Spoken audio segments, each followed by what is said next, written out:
tuning in to watch this video. If you haven't already, don't forget to subscribe to my channel for new punk rock videos every week and tap the bell to get notified when new videos drop. This video was brought to you by the Coldest water bottle. You can check the link in my description to win one of these water bottles or for 10% off all your purchases. My name is Erin Micklow, and I'm here at the Whisky A Go Go with Tommy Vext. How are you? I'm good. How are you doing? I'm good.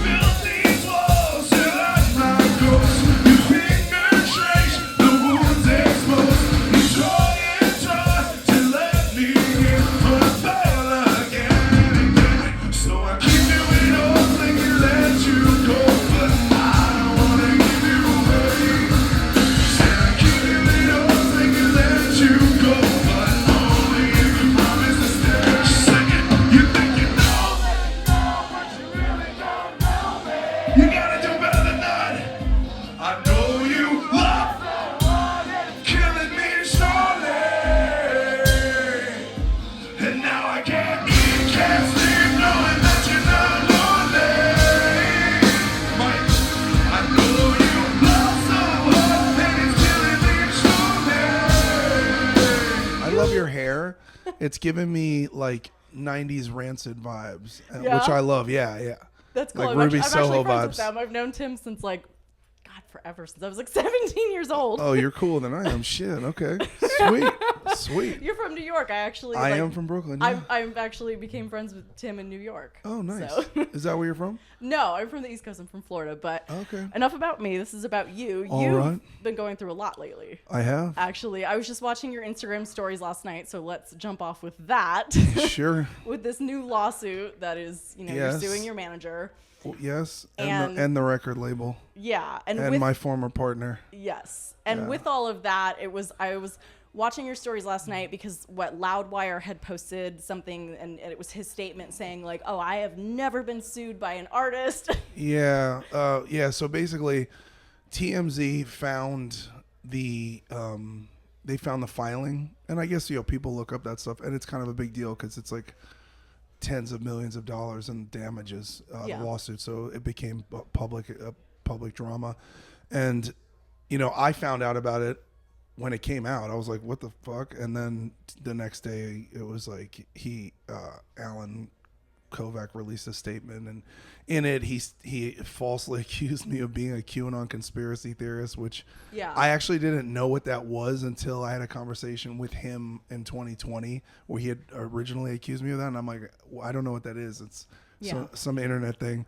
I'm like, I don't have 4chan. I don't know what the fuck. So, and then he claimed that he'd never been sued by an artist, and he's been doing this 40 years. He also claimed that he supports his artists in their freedom of speech and whatever their beliefs are and backgrounds and all this, that, the other, which is blatantly false. Yeah. And so, I put a call in, and I found out, that there's a public record of 19 lawsuits against him. Yeah, and that's over the course of his career, mostly for similar stuff. For tortious interference, for contract, for fraud, like all kinds of stuff. So that's what came up. And then, not to mention, he also lost an $8 million lawsuit to Steven Tyler in 2012 for abuse. Yeah. So it's I was unaware of all this stuff, obviously, when I signed with them. So yeah, it's just like, and then,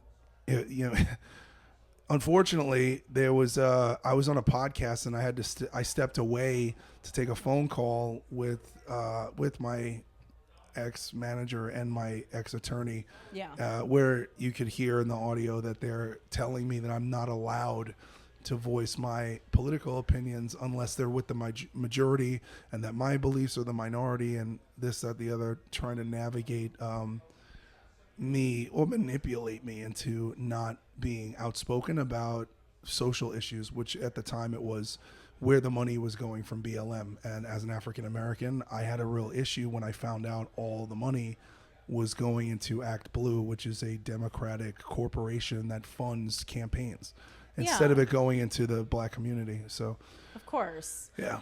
And, you know, like just all of those lawsuits. I mean, I think it's awesome that you're posting that to like show your side of it, because even, you know, me preparing for this interview personally and doing my due diligence, it's like there's two sides of the coin, you know, and well, I think it's important to understand this, like and this is why I've been exposing a lot of things in Hollywood. If you look at me, my entire past 12 years of my life, my past 12 years of my sobriety, everything in the press is positive. Yeah. I'm a philanthropist. I've given money. I've given almost $1 million away of all of the proceeds I would have received from Zombie to Dolores' family. Yeah. I've given tens of thousands of dollars away to recovery centers and organizations like Rock to Recovery, who have awarded me Person of the Year. I've donated money to wounded police officers. So I'm very active in the community in this stuff. Yeah. And all the press is about all the things I've overcome and my recovery and how I'm giving back. And then when I started to talk about stuff that was not acceptable, it all changed. And then it was like, I'm crazy. I'm a conspiracy theorist. I'm this, I'm that. I'm a Trumper. And, it's insane how anyone could look at all that and then believe. And then so I did some more investigating. Yeah. And these companies, the Loudwires and Metal Sucks and all these, they rely upon advertisement dollars from the record labels. So essentially, the labels are still controlling what the rock media is allowed to put out. Yeah. So there was a legal investigation conducted where even the editor-in-chief of Loudwire was told that he's not allowed to report anything about me unless it's negative by the label. Yeah, because Loudwire is where most of the negative press about you is coming from. I mean, they have quite a few. Well, Metal Sucks was doing the guys in the band my ex-band members spent some money and hired people to talk shit about me, and they were going to do this expose about how I'm a piece of shit. And my lawyer shut it down. They were bragging about how they were gonna do another smear campaign. I mean, it's insane. It's petty, but this is the music scene too. Unfortunately, like you being in that scene and me having spoken to a lot of musicians, you hear this a lot of that this happens. It's other musicians being petty, other musicians feeling the need to tear others down to get them blacklisted, to this cancel culture.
Everything that I have is out there. They've already attempted to do shit to me, they capitalized on an extortion attempt that happened to me with a chick that I didn't want to pay money to, who I dated, and I'm legally not allowed to say why we broke up, but she was doing illegal shit. And we broke up, and she, I'm sober. She's not. There were problems, and I was threatened that if I didn't pay her a certain amount of money, she was gonna get a restraining order on me. And then she tried to have me arrested. I beat those charges. There was no evidence of domestic violence. She tried to take me to court, and even the judge in that court ruled there was no evidence of domestic violence. But there's never any follow-up in the reporting on what really takes place, because these are orchestrated smear campaigns. So if you're not on board with what they say and what you're doing, they try to destroy your career. And it's like civil crucifixion. It's ridiculous. Yeah, and we have now that to be grateful that we're in a time of social media where you have an opportunity to be able to defend yourself and state the facts. But if you look at like, you know, maybe like you look at some of these celebrities of the earlier 2000s and it was just like what happened to them. And it was like in the time when paparazzi was really heavy, and it's like at least now you have some sort of fighting chance that you can get out there, you can do your own press, you can post. I think too, like for example, like I was a sober coach for several celebrities, one of them being Justin Bieber when he was going through his troubles, and to witness firsthand the level of how the paparazzi and those like magazines, they're vampiric. Like they just, as soon as you're not doing okay, that's when they go after you. Like they exploit every mistake. And you're talking about a guy who was a child star who is still trying to figure out how to live and who he is and all this and not, you know, and trying to mature in an environment where people are constantly, you know, you got to second guess who's your real friends, and you know, it fucks with your head. And so the Bad Wolf song No Messiah is about that. Yeah. It's about that scenario. And in that like my experience of working with some of these celebrities and them being so unhappy to be famous made me realize I never want to be that. Like it's not appealing to me. Yeah. And so I'm more about a message. And so when I was threatened to have my platform and my band taken away and to be silenced in this, it doesn't scare me because I'm not concerned with being liked or being famous or any of this kind of frivolous, short-lived bullshit. Yeah. You know, my purpose in life is, I believe that God's will for me is to carry a message of depth and weight, and that really fucks with people. You know, it just does. Yeah, I mean, I watched a lot of interviews on you preparing for this one, and it, you know, you've obviously lived a very full life. You've been through a lot of things, and you know, with that, instead of being bitter and sour about it, you have a lot of gratitude, and that you have that of that. What you just said, your kind of mission and your motive in life. It's not about tearing other people down or hurting other people. You just want to live your life. Yeah. And I think too, I mean, I'm also in a situation where like the battle lines are, you know, I'm a very straightforward person. Yeah. And me so too. I just, you know, so you have people who, you know, they run and kick you in the shin and then run away. And when you're like, yo, why did you kick me? They're like, don't hurt me. He's a bully. And, you know, I'm dealing like my ex-guitar player. I'm dealing with that now where this guy was like, he's like, he's kind of talking shit, but he's not really saying anything. And he's been my friend for 20 years. And like my experience, like people don't understand the actual relationship I had with my old guitar player. I've known him 20 years. Yeah. He came to LA. His car was broken down. He was basically homeless. His brother's a crackhead, was trying to like get money out of him. He had no place to go. I took him in. I gave him a job. I hired him. You know, he went from making, you know, probably $20,000 or $30,000 a year to 80, living in a nice place, getting paid to take care of other people. I put him in this band. He didn't play on any of the records. He still got to be, you know, he's running around with these platinum plaques, and he's a fraud. And it's like, that's the thing you learn is like people, when they get fame or any kind of attention, you see who they really are. And so these guys who were not contributing anything to the mix started thinking like, oh, we should do it. Or like, we don't need him. Like, I'm like, I'm the boss. I own this company. Yeah. I hire you and I pay you guys well and I make sure you eat. And I put you guys before me because that's what a leader does. Now you don't like my politics or you don't like the way that I do business. And so you're going to try to take it from me. And now they're all, you know, all this reaction finally now is they're seeing I'm on tour. My shows are sold out. Yeah. I'm not canceled. You know, and the industry could be like, fuck you. But guess what? It's the power of the people, you know? And I think they realize that. The first issue was the label asked me to step down and claim that I was canceled at radio. Yeah. And then I never was, right? I did a legal investigation and all the program directors told us that they were forced to take us off by the label. Yeah. So that's already one count of tortious interference, and it's fraud, and it's defamation. And then management, when I was leaving, they helped me write this whole thing about how I was leaving and to not make it bad and not say anything negative. And I was like, yeah, I played the game. I was like, let's just all, I'll go my way, you go your way, still not knowing the truth. And I did a GoFundMe, and it raised $192,000, and the fucking label went crazy. And I was like, why are you mad? Because they wanted you to pay for the studio time, right? They didn't want to pay for it. Was that it? Yeah. Well, they said take your records and kick rocks. Yeah. You know what I mean? And so they didn't think I was going to be successful. And I think what happened is the ego involved. Yeah. There was a moment where they're like, fuck this guy, he's down, let's kick him out and we'll just move on without him. Mm-hmm. And they have no pulse of the culture or people, because they don't understand regular everyday people, and they don't understand my connection with my audience. And the people truly said, no, you're not taking this guy. We're fucking supporting him. There's nothing you can do to stop us.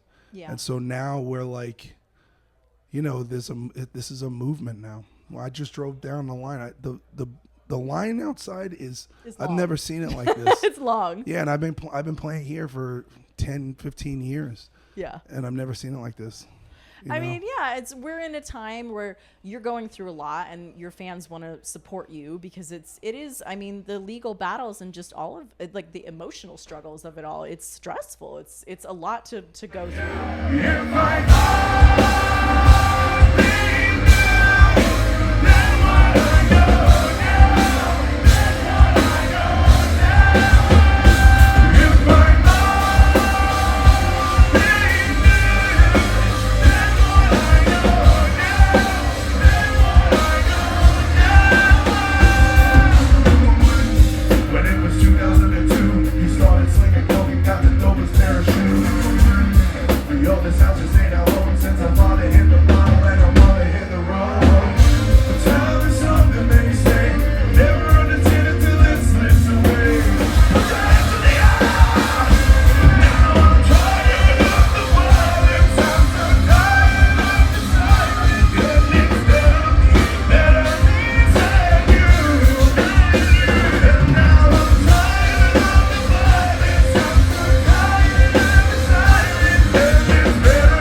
is tired of Hollywood determining who is acceptable to like.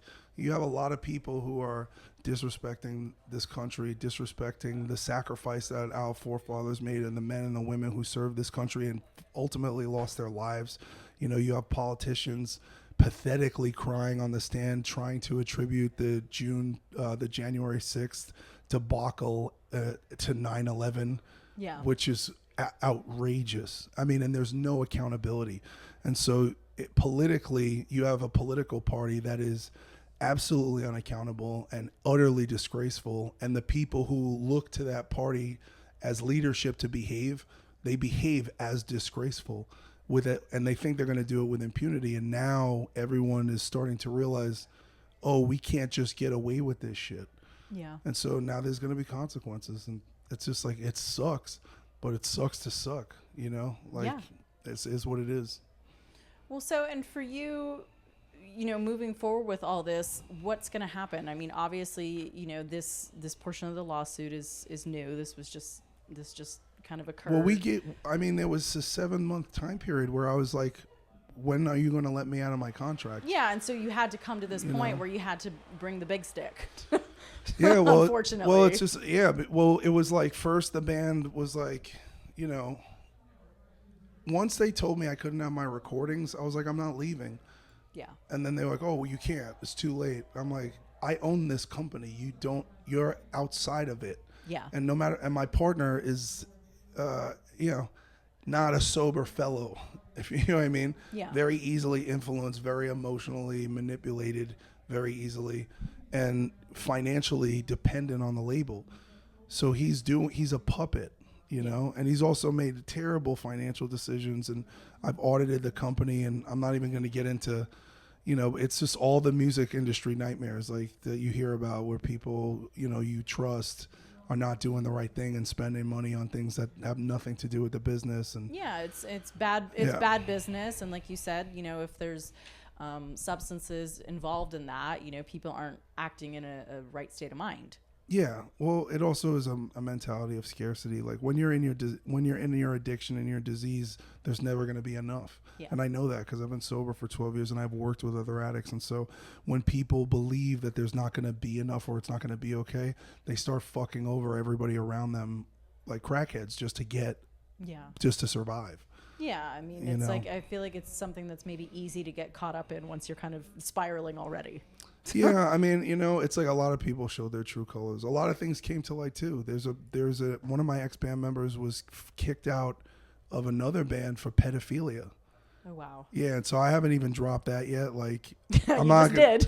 Yeah, well, listen, the truth is going to come out, and that's the thing. It's like, and it's already known. I've talked to the band that had fired this person, and you know, it's all accounted for, and yeah, you know, and it's just another like today's, you know, World Human Trafficking Day, and I've been very outspoken and a huge advocate for children, and like kids are a big part of our story. And yeah, I was adopted, and I was abandoned. My mother was a drug addict, and like my twin brother and I were abandoned, and so I understand the importance tremendously of what it is to protect young people, and to find out, you know, it doesn't surprise me that my outspokenness about this issue would cause somebody to go against me, because that's their preference. Yeah. And it's sick and it's disgusting. And I'm like, I'm ashamed that I played in a band with this person. Exactly. You know, to know that it's like, and thank God I'm away from that. Yeah. You know, so it's just like when people start finding out the real truth about this fucking shit, there's nothing left. There's nothing left. You know, it's like, so this shit's a Titanic, and I'm not on it anymore. Without a sense of competence, and I'm convinced that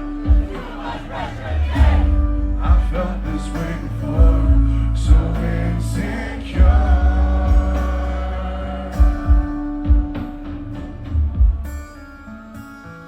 Crawling in my skin, these wounds, they will not heal.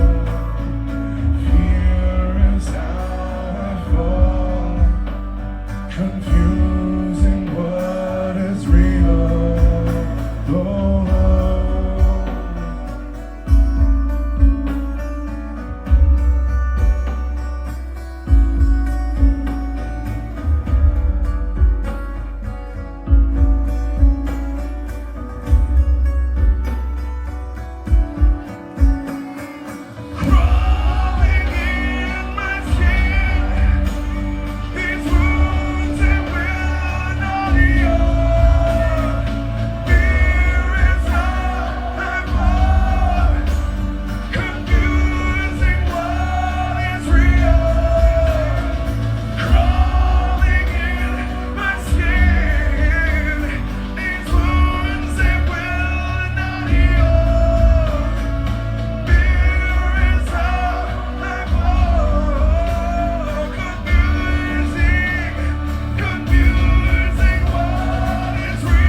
Other smaller petty things, like I saw that like what they had gotten YouTube to take your channel away. Yeah, because they didn't want me monetizing the songs, and even though we had a contract that it was allowed, and the band is still using my recordings to make money. Yeah. You know, on a Patreon that, you know, they're not supposed to be using. I own all the Bad Wolf social media. I co-own. They're illegally using it, so every single post they do becomes a discovery in the fucking lawsuit. So what happened with your YouTube? Were you able to get it back, or? No, they like the label hired a company called Kill Links, and we might subpoena them. And Kill Links is just, you know, they're just like dudes. They get hired and they fucking fuck up your shit. Yeah. They're just hackers that fuck up your shit. They also, like, you know, there are 250 fake Tommy Vext profiles. Yeah. It's not just one catfish. It's like people are being paid to fuck up my shit and troll my shit, and they report all my stuff. And it's again, it's like, it's this very like toxic feminine behavior, because these guys they're pussies. Yeah. They can't just deal with it. Like, if I make a mistake, I cut a check, or I apologize, I amend my behavior. Yeah. So I just, like, I don't know. It's just, to me, it's hard to wrap my head around the behavior. Of course. You know, because I don't come to people with that energy. And so also, you know, touching on the Patreon, I noticed that you now have an OnlyFans. Was that because, did you move platforms? Because obviously, you know, within the last year. OnlyFans is, even though it's predominantly like for nudes and sex workers and stuff, I have music on there. Yeah. And then I might even, you know, they can't report it, or they can't have it taken down. I might have to put my entire new record on OnlyFans only exclusively until it's able to be released. I mean, and this is the shit that I'm dealing with. Like, I have to fucking put my music out on a fucking porn site because the record label is so desperate. They also don't want people to know the new Bad Wolves record I wrote and recorded without anyone in the band. Yeah. So they got some guy who plays guitar who's never sang in a band before. Yeah. And had him re-sing and rewrite my lyrics and re-sing my songs, and they're going to try to pass them off. But I'm like, I already have the recordings. So you're going to put this out, and then I'm going to drop the real one, and you're going to look like a fucking fool. Well, you know what, though? Also, no shade to... I have an OnlyFans, and I don't do sex work. I don't do nude or explicit. And the thing is, like, there's a stigma around OnlyFans, just like there's... Well, there was a stigma around Patreon. Every time... Yeah, Patreon, because there were sex workers that were on Patreon as well. But from a business standpoint on the internet, the sex workers drive... they drive interaction. Yeah. So if there were no sex workers or Trump, Twitter would be over. Yeah. Like Trump's off Twitter? Who the fuck goes on Twitter? There's nothing to do anymore. Yeah. It's just like a little here and there, people like... Yeah, Twitter's not as popular as it used to be. Well, it's just people complaining. It's like their stream of consciousness, like, and it's mostly negative, and it's like, well, whatever. Yeah. You know. For sure. It's a place for really weak people to anonymously talk shit and feel like they have control over their lives when they're not accomplishing anything. Yeah. It's actually like a really pathetic app, actually. And it appeals to people who are extremely emotionally and mentally weak, I think. And it's just like, other than the purpose of an official putting out information, I don't really see the point of Twitter. Yeah.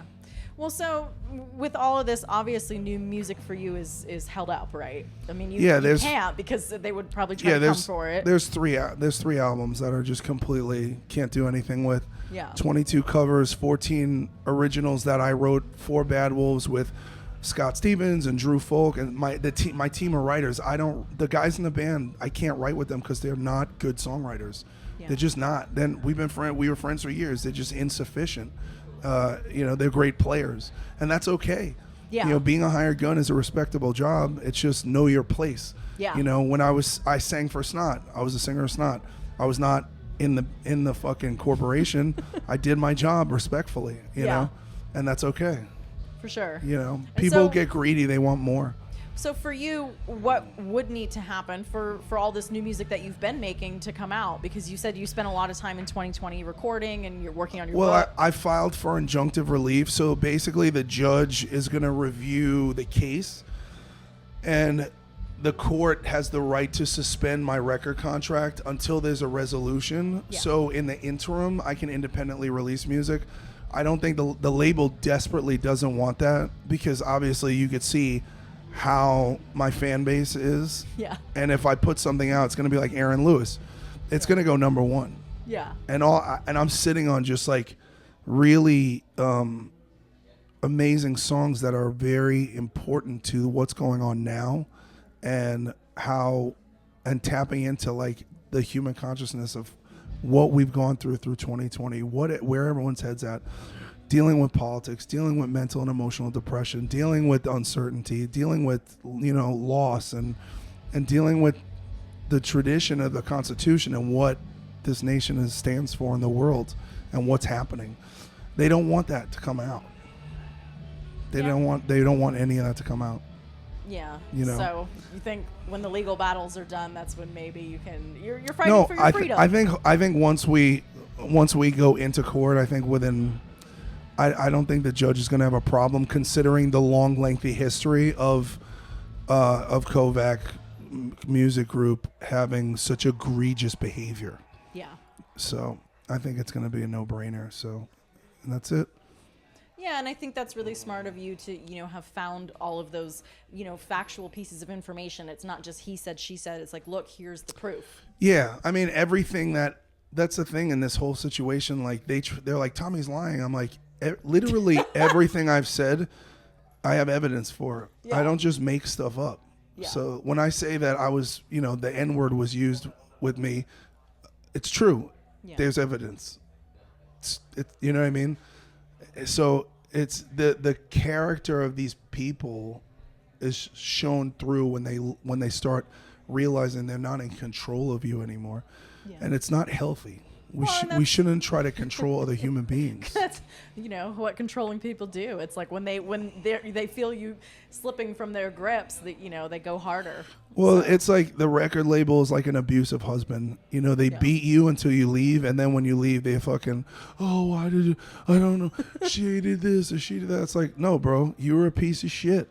Yeah. And now I'm not here anymore. Yeah. And there's nothing more upsetting to a band or a label when they lose the star.